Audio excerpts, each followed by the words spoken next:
Imyaka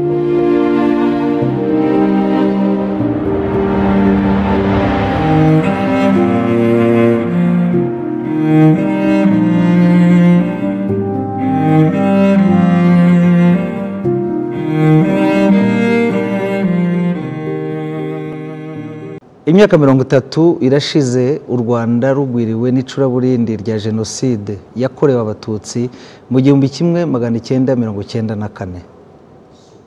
Uyu munsi tumurikiwe n'urumuri rw'icyizere, ubudaheranwa n'ubwiyunge.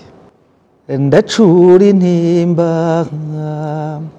ndaganya ijoro n'amanywa, agahinda ni kenshi ikiniga kiranyishe, amaraso y'abana b'Abanyarwanda inzirakarengane zirenganiye ubusa.